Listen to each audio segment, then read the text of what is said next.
Tens of thousands of years ago, one of our distant ancestors traced the outline of his hand on a cave wall.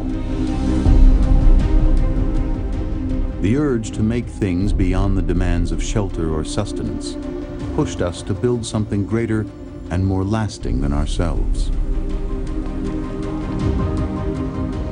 All around the world, objects, images, and buildings that startle us out of daily routine, transforming what it feels like to be human and to live richly and fully engaged with the world around us, to create cultures and communities, to build civilizations. In this series, we're going to be looking at how these miracles opened our eyes, provoked us to think, moved our emotions. Art is history. It records the rise and fall of empires, changes to the world around us, trade routes that brought to us new colors and new ideas from across the globe. Through art, we have created ideals of harmony, documented the world as it is, and even escaped everyday reality altogether. And though our own lives are short, art can allow us a glimpse of something more eternal. Art can be seen as so foundational to civilization, an expression of humanity.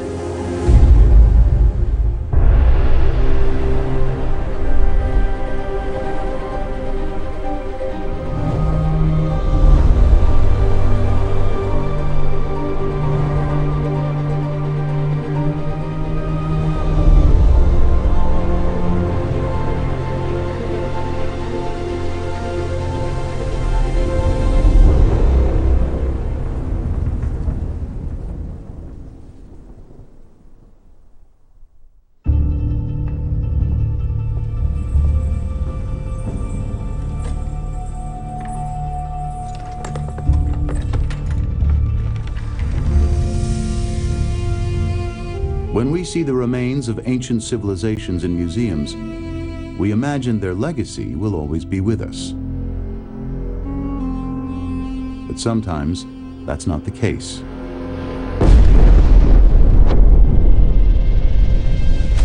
In 2015, the great Syrian trading city of Palmyra was attacked by ISIS. The world feared its treasures would be destroyed, as ISIS had already done in the ancient Iraqi city of Mosul. Much of Palmyra's legacy of centuries, of Greeks, Romans, Persians, Arabs, and Jews, was reduced to rubble in a matter of hours. Some precious artifacts escaped the destruction, even before the Syrian civil war and the appearance of ISIS, because of looters. This bust was impounded by Swiss customs and sent to a museum in Geneva for safekeeping. But in Palmyra itself, those who devoted their lives to preserving these objects were not all so fortunate. Khalid al-Assad, the retired local director of the museum, was 81 when ISIS seized the city.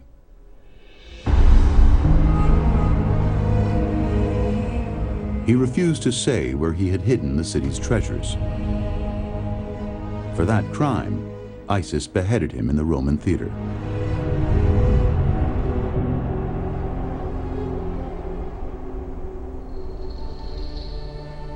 His mutilated body was suspended from a traffic light. His head was placed between his feet, and above his body hung a sign, identifying him as Director of Idolatry. The title he deserved was Protector of Civilization. A lot of us spend our days talking about art. I doubt if very many of us are prepared to lay down our life for it. But for Khalid al-Assad, the stones and statues and columns of Palmyra were more than simply an ensemble of antiquity. They were the expression of what the creative imagination could do to make a city home.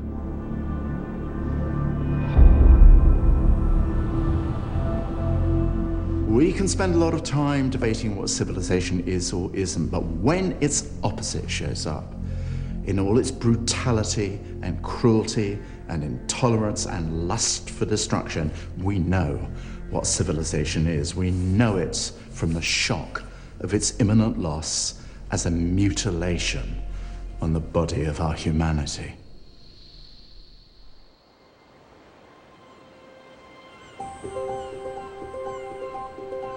But if the record of human history is filled with the rage to destroy, it's also marked by the opposite instinct, our innate need to explore, to grow, to create.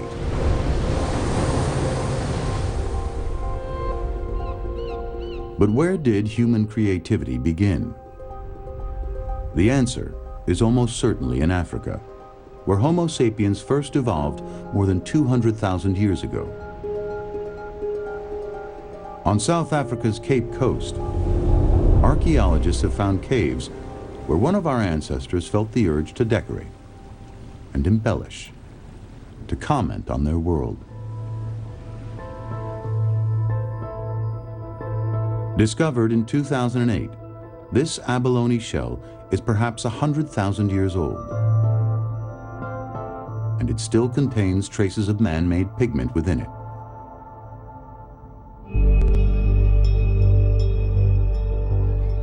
It might have been used to make an image, or it might have been used to decorate a body or face. It may have been applied as a natural sunblock, something these pigments are still used for today.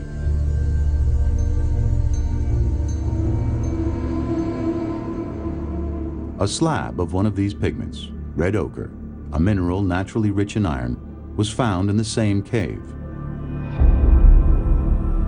On it is etched a diamond pattern made at least 75,000 years ago. It seems to serve no other purpose than decoration. Other kinds of animals make tools. Other kinds of animals may have some kind of language. We know that other animals have extremely complex social organizations. But what about art? I think we can see art as being maybe one of the only ways that we can imagine humans to be distinctively different. Was this our first art? No one can say for sure. But what is more certain is that these etched symbols coincide with the earliest beginnings of what is called the cognitive revolution. The astonishing leap forward in Homo sapiens' evolutionary development that marks the very beginnings of culture. Our first tentative step on the road to civilization.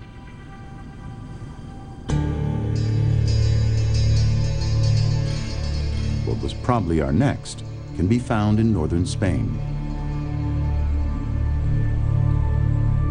Here, around 30,000 years ago, scratches of red ochre were transformed into paint.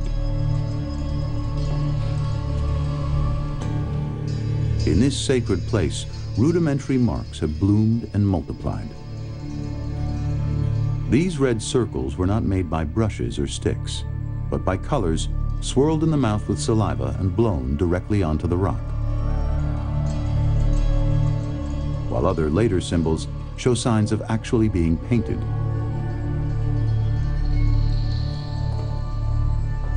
And then you come across this. And in an instant, vast millennia of time just collapse, and you're in the midst of fellow humans, their hands doing what hands do, hailing us from 37,000 years distant. But this long-distance greeting somehow makes us bond with the makers of this, because they establish a presence that is palpably alive. Stenciled hands like these have been found in caves as far apart as Indonesia and Patagonia. Before any kind of recorded language, before all manner of things that we've come to associate with civilization and society today, people thousands and thousands of years ago decided to pick a color and to pick a spot and to pick a shape and to put them together into the handprint to say something about being there. There is this statement that is recorded in color with aesthetic value that we can appreciate now, whether or not that was the reason it was put there in the first place. We can tell from the layers of hands and paints stenciled over each other that generation after generation returned to this place. A sacred site of pilgrimage and ritual, where it's likely art and religion went together. It's as if we, Homo sapiens, are slowly realizing that we have the power to represent and create.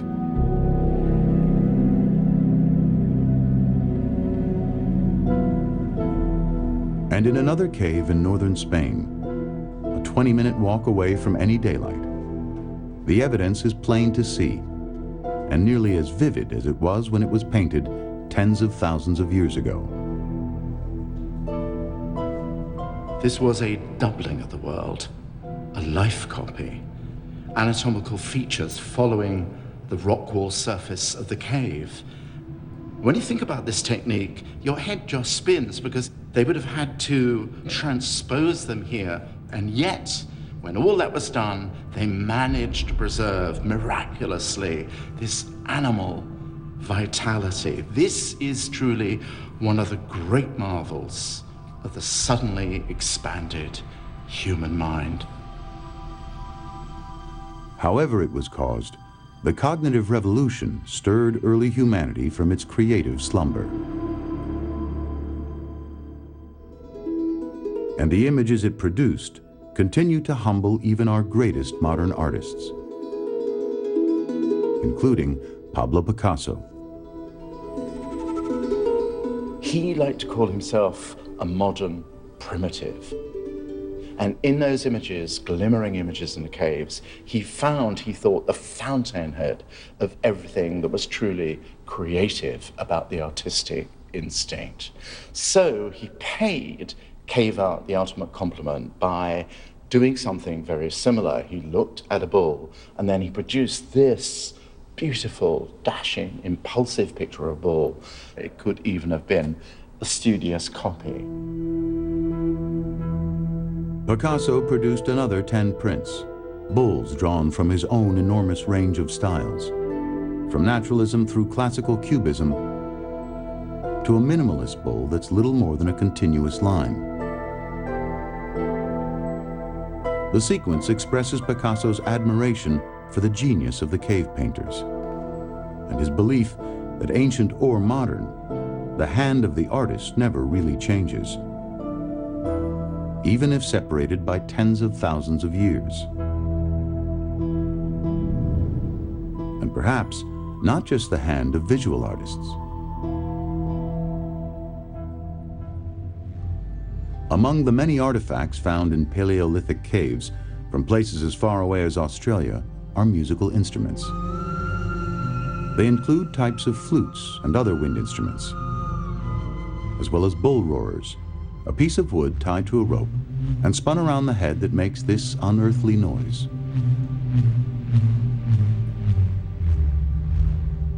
In recent years, scientists have been experimenting with these instruments to try and understand what they might tell us about Paleolithic culture.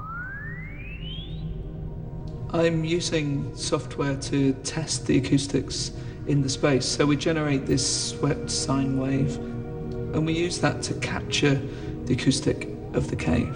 And we can look for relationships between sound and paintings.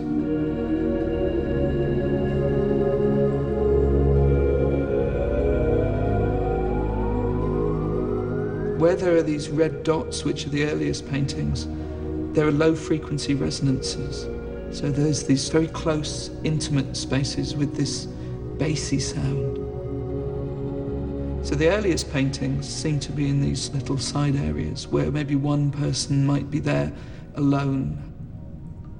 And then the later paintings seem to be in sort of more grand places, somewhere that sounds more dramatic. You can compare these spaces to a cathedral or a temple. They're places where people came for sacred moments, which were full of imagery and ritual and probably music. These eerie and haunting sounds were the music of our ancestors, who played and listened to it here some 2,000 generations ago. And it speaks to us of a time when painting and sound were part of the same mysterious experience. But one thing is largely absent from European cave art: the human figure. There are only a few examples scratched onto cave walls, and only relatively few figurines of the female form with exaggerated breasts, hips, and buttocks.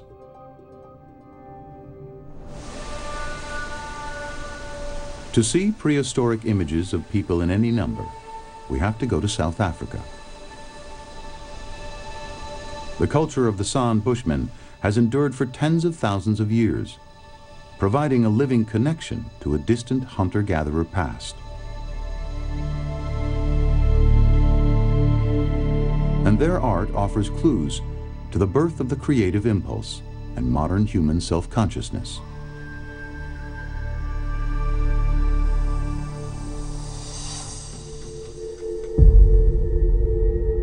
But it's back in Europe that we find an object that may embody our earliest understanding of perfection. It is one of the very first deliberate representations of beauty. La Dame de Brazampuis was found in a cave in southwestern France. She's thought to be between 22 and 25. With this exquisite, intensively carved female head, we have for the first time something immensely and movingly momentous. We have the revelation of the human face. It's a tiny thing. It can just go in the palm of your hand, and it could only be made by an extraordinary array of dexterous skills. This head is made from a mammoth tusk, and a stone flint instrument is used to make it.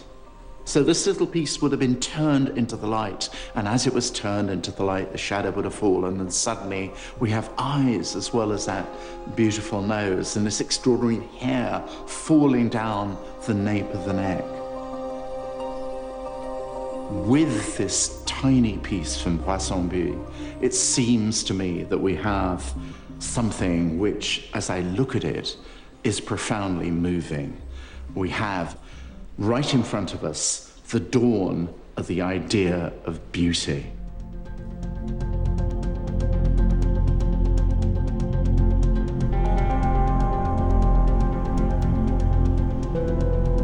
The slow growth of civilizations depended at first on practicalities. The domestication of cereal crops and irrigation techniques, which began around 10,000 years ago in places like Ain Ghazal in Jordan and Jericho on the West Bank. Civilization started small. It depended on the invention of practical things: pottery vessels for cooking, eating, and storage. What we today call the cradle of civilization between the rivers Tigris and Euphrates in modern Iraq inherited these techniques and became the place where true cities were first founded, about 7,000 years ago.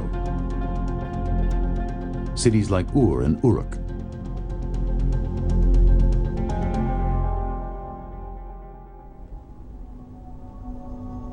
By about 5,000 years ago, they were producing art that pursued beauty and practiced power. There were social hierarchies. There were kings and queens, priests and scribes. The scripts often recorded little more than the payment of taxes, but sometimes they told the stories of gods and heroes. Animals provided models for deities and monsters. There were soldiers, processions, war wagons, and triumphs. Across the desert of Sinai, even greater riches were to be found. Mighty Egypt, with its vast monuments that intimidate onlookers with their scale and majesty. And its golden art, often created to honor the dead, that still awes any viewer.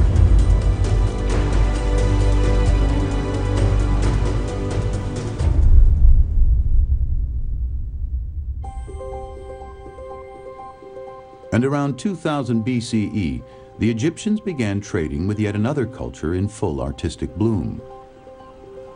A seafaring civilization called the Minoans would become an inspiration for the Western world. Some of their earliest settlements are on the coasts of the Greek island of Crete.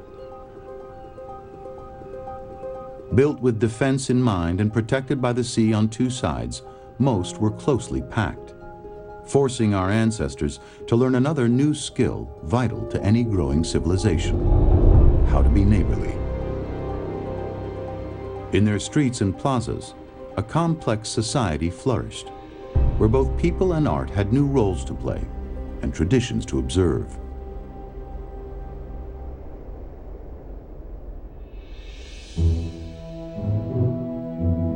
Minoan civilization's political center of Knossos was excavated between 1900 and 1905 by Arthur Evans, a pioneering English archaeologist.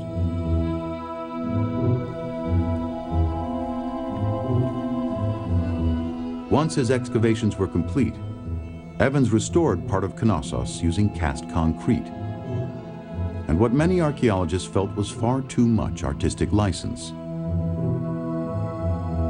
But the symbolism he used to decorate the site was faithful to what he had found. Fantastic beasts such as the griffin, with the head of an eagle and the body of a lion, and everywhere images of bulls. It was here that later generations of mainland Greeks placed the labyrinth, home of the legendary Minotaur.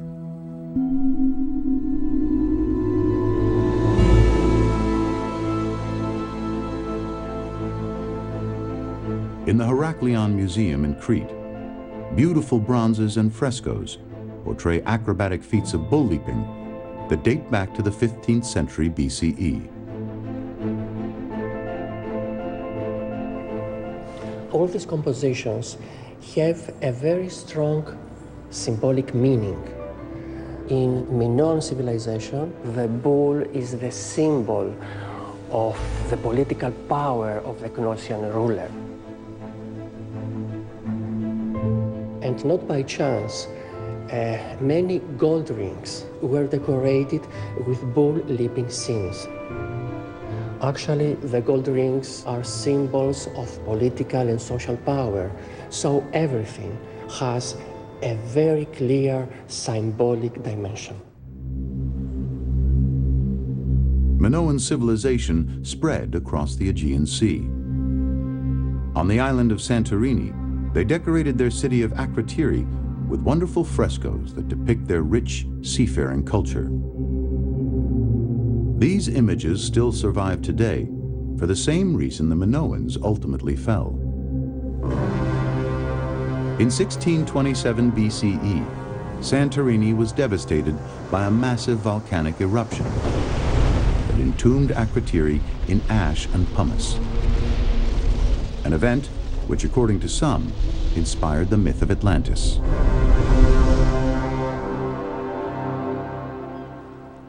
Minoan civilization appears to have never recovered. But the Minoan story illustrates something fundamental about civilization. It can go viral. And sometimes, one civilization can seed another. In 2015, on the Greek mainland, a team of American archaeologists were digging near the palace of Nestor, a legendary king known to us through Homer's classic story, the Iliad.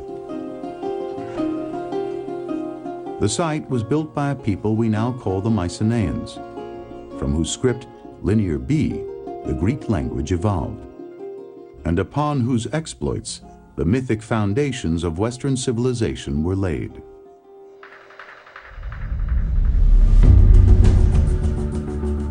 It was these bronze-clad warriors that inspired Homer's epic tales, the Iliad and the Odyssey, and gave the West the first image of itself.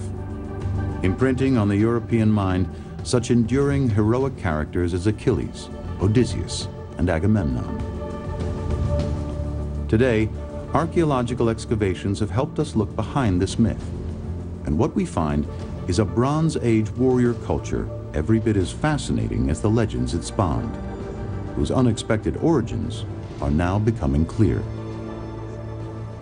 Okay, here's Jack. Say hello, Jack.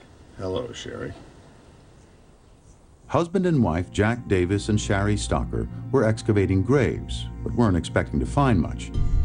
The site had been excavated several times before. Here we are in the grave. Look at our body today. We were not optimistic about the prospect of finding something that was unlooted because most graves in Greece have been robbed either in antiquity or in present times.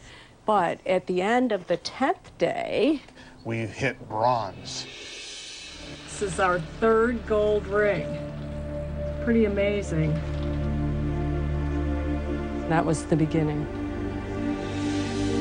To their huge surprise, Jack and Shari found more than 1,500 separate objects buried with the warrior. Among them were weapons and numerous objects associated with the preparations made for battle by elite Mycenaean warriors. Exquisite jewelry, a bronze mirror and ivory combs, as well as 4 gold rings, all in the same unmistakably Minoan style. They're just exquisite, actually. The craftsmanship on all of them is stunning, and they are very much like the iconography that you find in Minoan Crete. Stylistically, the shape of these rings are really similar. And one begins to wonder whether we're dealing with products made by the same craftspeople. This shows a goddess descending into a glen, probably. She's flanked by 2 birds, and she's holding in her hand a staff. And the fact that the staff has bull's horns on the top is really interesting because we have another ring that has the actual bull. And you can see his front legs out and his back legs out. This is very, very Minoan in character. And then the 4th ring is the largest ring. It's the most elaborate. And we seem to be dealing here with a scene, perhaps a scene set on an island. We've got a large woman who must be a goddess, and she has 2 acolytes around her. Is this some sort of a female initiation rite, perhaps? Certainly, they're assuming Minoan traditions and iconography and thoughts and perhaps religion. I think it's a really important lesson to learn about how civilizations evolve, constantly borrowing and transmitting and receiving inspirations, ideas from their predecessors and from those that surround them as they evolve. The finds suggest that the birth of Mycenaean civilization was heavily influenced by contact with the Minoans. The Mycenaeans would grow in power and strength, find their own cultural identity and their immortality, in the words of Homer. Here at Mycenae, they would build the Great Lion Gate and the so-called Treasury of Atreus, in reality, a tomb. But none of this would have been possible without the torch of Minoan civilization being handed on to the mainland Greeks through contact and trade.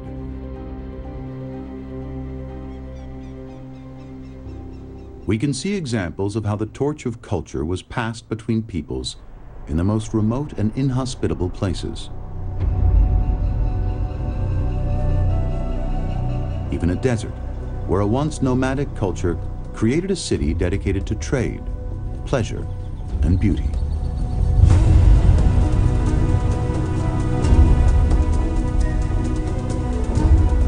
This is Petra, where geography is destiny. It's the improbability of this setting which actually was the secret for its spectacular flourishing.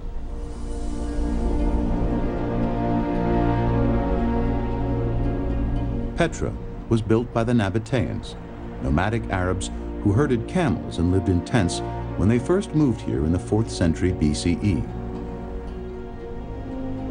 The city they carved from rock was, and remains truly extraordinary. But it wasn't herding that produced this great city. What did was something the classical world couldn't get enough of: incense.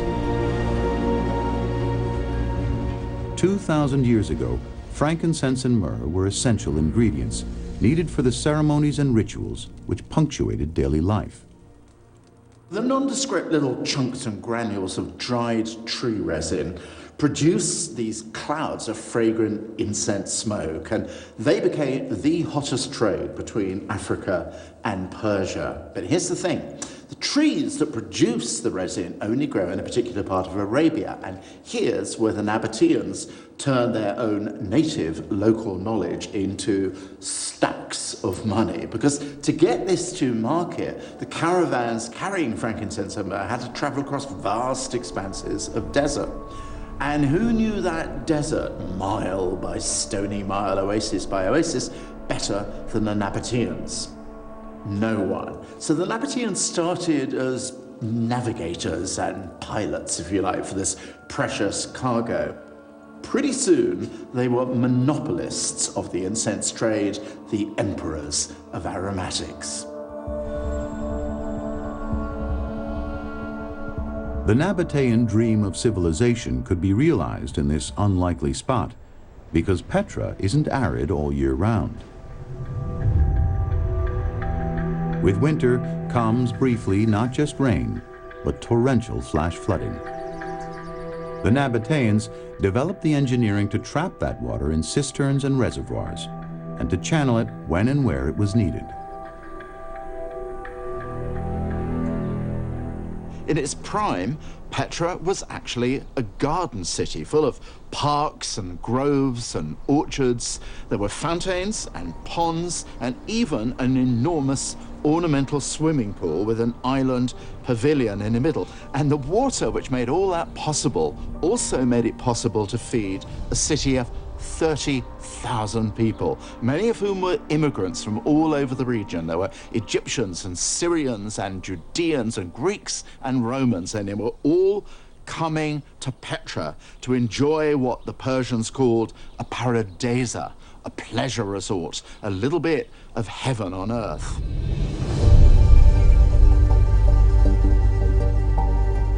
Petra had become a truly cosmopolitan city, a melting pot of iconography and imagery, architecture and ambition.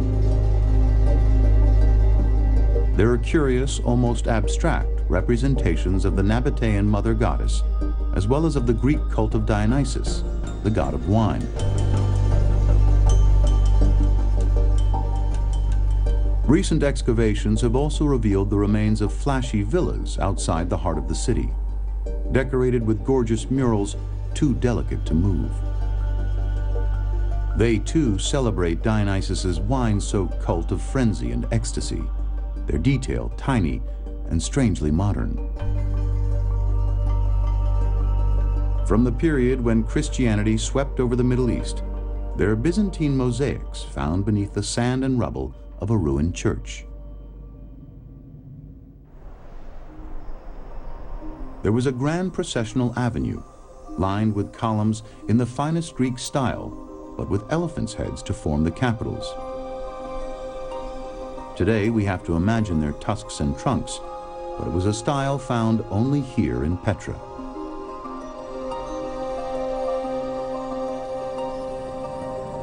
At its height in the 1st century, Petra rivaled some of the great cities of antiquity in its sheer beauty, grandeur, and spectacle. Like Rome, it had monumental architecture and life-giving aqueducts. Like Babylon, it boasted verdant gardens. Like Persepolis, it had a grand treasury, actually a tomb, that was the envy of lesser powers. But it wouldn't last forever. In the year 106, the city was absorbed into the Roman Empire. And Roman trade routes favored a city in northern Syria we have already encountered, Palmyra.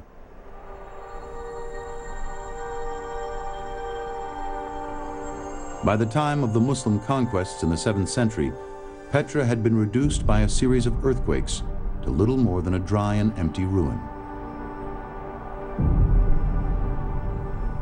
The achievements of early civilizations like Petra, Greece, and Egypt have echoed down the ages. But sometimes a civilization is completely forgotten, and all that remains to decode what it valued and believed in is its art. And when this happens, art becomes a time machine.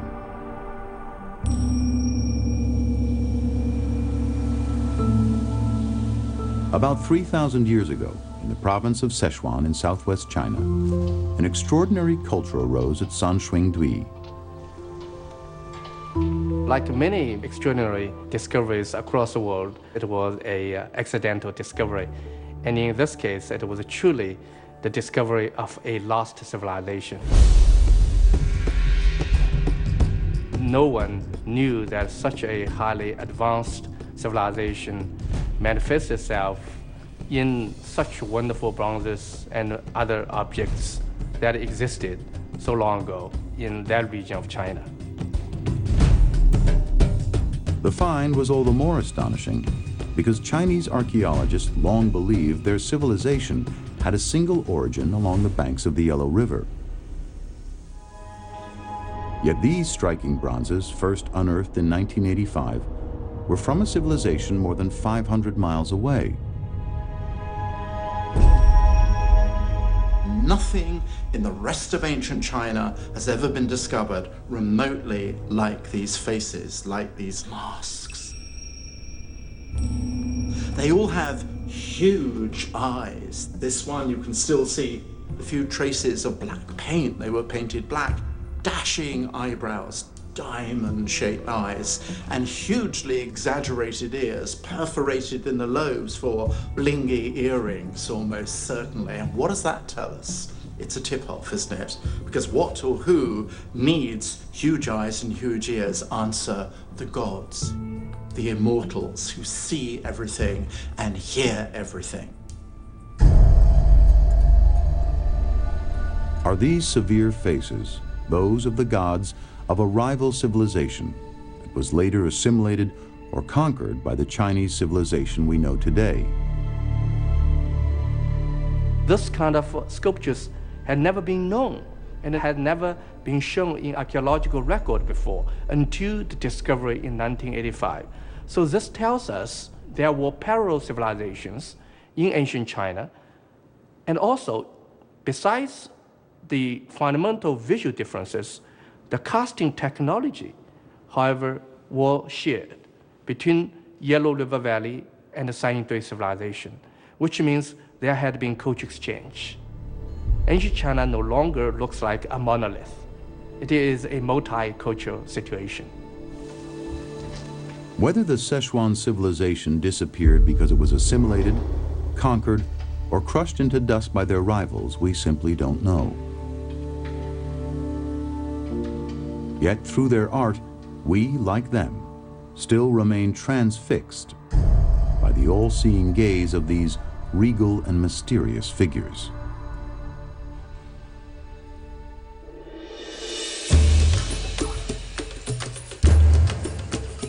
We can find something hauntingly similar in the jungles of Mexico. Here, the art of another lost civilization still speaks to us across time. But here, the power of an art to embody the collective memory and identity of a civilization has also enabled us to chart its rise and fall. This was once the land of the classic Maya, a place of advanced art, architecture, astronomy, and almost constant warfare. The Mayan cities have been uninhabited for more than 1,000 years. Rediscovered in 1931, the city of Calakmul was once one of the most powerful in all of Mayan history. It was known as the Kingdom of the Snake. Ultimately, all civilizations want exactly what they can't have: the conquest of time. So they build bigger and higher and grander as if they could build their way out of mortality. It never works. There always comes a moment when the most populous of cities with their markets and temples and palaces and funeral tombs are simply abandoned. And that most indefatigable leveler of all, Mother Nature, closes in, covering the place with desert sand or strangling it with vegetation. And then civilization dies the death of deaths, invisibility. Today, the remains of more than 6,000 buildings lie scattered all around. The great stone bones of an extraordinary city that once housed 50,000 people. If you take away all this magnificent vegetation that's sprung up naturally from this space, you realize this is an extraordinary plaza, or it's the center of a city. Wherever you look, there are these huge stone staircases, some temples, some tombs, all the more amazing because there are no draft animals, there are no wheels, so human labor only is responsible for these great things. The grand plazas and lofty monuments of Calakmul illustrate something found in cities all over the world. The need to create public spaces and artworks that reinforce our sense of shared identity and kinship. They also make it physically clear who rules who by making architecture that reinforces hierarchy. And while citizens gaze up to their rulers from the plaza below, their rulers look up to the gods. This is a spectacular space, the kind of space you would really expect to see in Rome or Greece.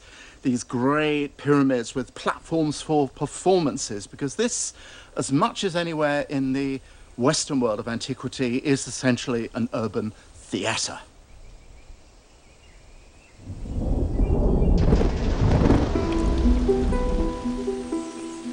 Some of the site's most extraordinary reliefs, carvings, and ceramics are now housed in Mexico's Anthropology Museum.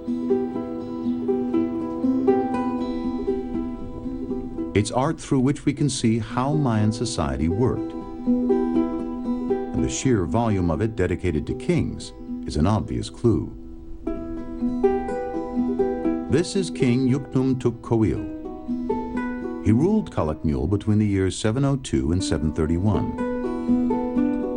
At least one of his names is the name of a Mayan god, Coyil, the god of lightning. But Mayan art wasn't all formal. It was hugely varied, one of the most intense outbursts of artistic creativity in human history.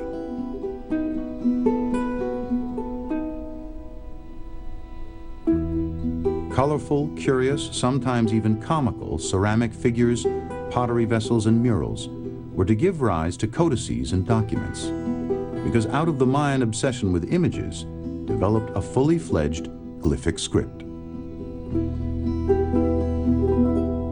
The Maya may not have had the wheel, but they had something much more indispensable to a true civilization, and that, of course, is writing. Writing made up of glyphs, or word pictures. And they were everywhere in the Maya city-states. The Maya were the wordiest of all ancient cultures, so that this, which looks like a bestiary with all these animals, there's a monkey, there's a magnificently complacent frog, there in the middle is an extremely scary killer rabbit. In fact, all these are words which make a text. The Maya shared a common language but had no political unity. Some 40 city-states competed for supremacy in a world of shifting alliances and constant war. These inscriptions tell the story of their city-states, just as early writing told the story of Greek city-states. Like those city-states, a lot of this literature, because that's what it really was, came out of intensely aggressive competition. Which was the most powerful? Which was the most magnificent? Which was the most invincible? This was essentially war by writing, war on the page. Success in war demanded tribute in blood. Constant sacrifice sustained not only the gods and the Maya's rulers, but the world itself. The Mayan calendar's famous long count led some people to believe that the Maya had predicted the end of the world on the 21st of December 2012. But in fact, the end of their world came much sooner.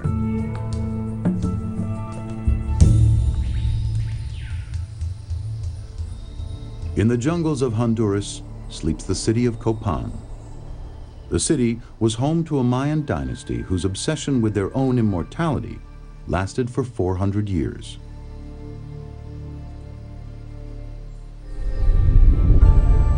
Archaeologist Barbara Fash has been involved in the excavation and analysis of what they left behind for over 30 years. She knows of 16 successive rulers who left their mark in art and architecture, though we don't, as of yet, know all of their names. This is the hieroglyphic stairway of Copan. It has 64 steps in total, and they told the history of the dynasty and the succession of the different rulers. You can see the level of detail that all of it would have had. Very full glyphs, broken up into many different components. The stairway itself is a monumental statement, and when people see it for the first time, they're just taken away by the scale of it. Certainly, ruler 15 was trying to impress the population. He was really trying to cement in stone what the history of Copan was and what the dynasty was, and to make sure that it stayed for the future. Because Mayan pyramids were constructed like a layer cake, with each new construction built on top of the one preceding it, it's possible to tunnel inside them to unearth older structures. And by tunneling into one of the largest pyramids of Copan, Barbara's husband Bill has made an extraordinary discovery. It's a commemoration plaque to another king, Kinich Yakukmo, Copan's royal founder, whose name translates as resplendent blue-green Quetzal macaw. So here we are before one of the most spectacular Maya works of art ever created.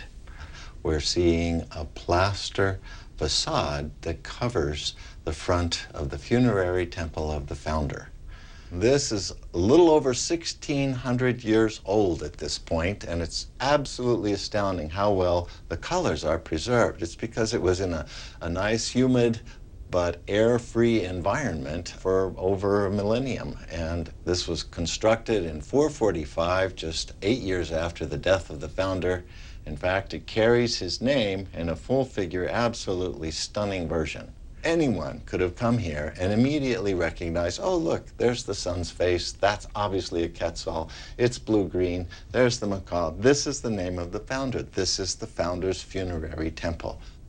So all of this puts the founder himself at the center of Copan history. The Fash's excavations have made it possible to build faithful replicas of Mayan architecture, producing surprising results like this luridly colorful facade. When the colors started to emerge from beneath the whitewash, we were all just amazed. It was really exciting, but that's how they animated a building. That's how they brought it to life, is to paint the colors on it. This was very much a revered building, the talk of the town, because of the polychrome reliefs, because of the spectacular depictions of the name of the founder, and probably an awful lot of people, both within this city and elsewhere, came and were just dazzled by this beautiful building for 150 years.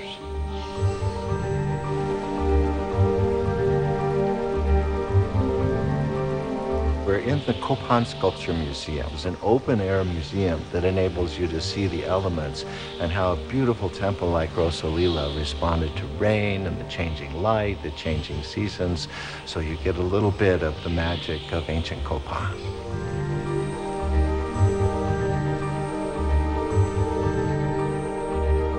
The preservation and reconstruction of such evocative Mayan monuments is also of more than academic interest.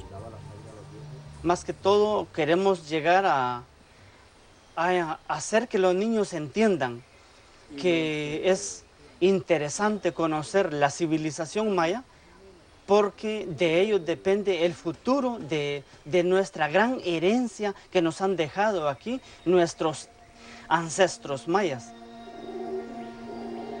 But all this great art came at a cost. The collapse of Mayan civilization between the 8th and 9th centuries AD was one of history's greatest mysteries. Today, it is becoming increasingly clear that it died not with a sudden bang, but a series of whimpers. A combination of drought, deforestation, and social instability. And these factors were compounded by out-of-touch rulers, more obsessed with monuments to their greatness and the gods than with the well-being of their subjects.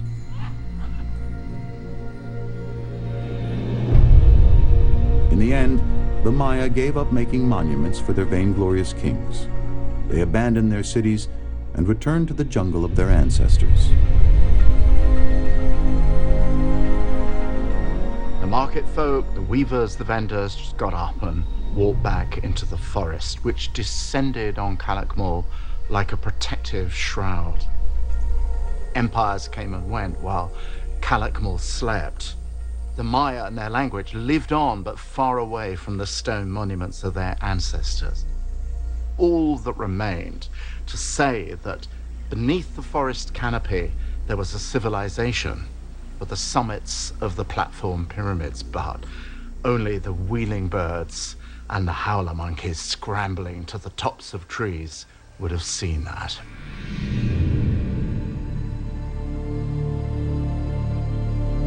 But the legacy of these ruins lives on in the folk memory of the Maya, who still live here today. Estamos sobreviviendo y queremos rescatar nuestra cultura, nuestro idioma. Queremos rescatar nuestras propias costumbres. Nuestra cultura no está muerta. Nuestra cultura vive y sobrevive en nosotros mismos.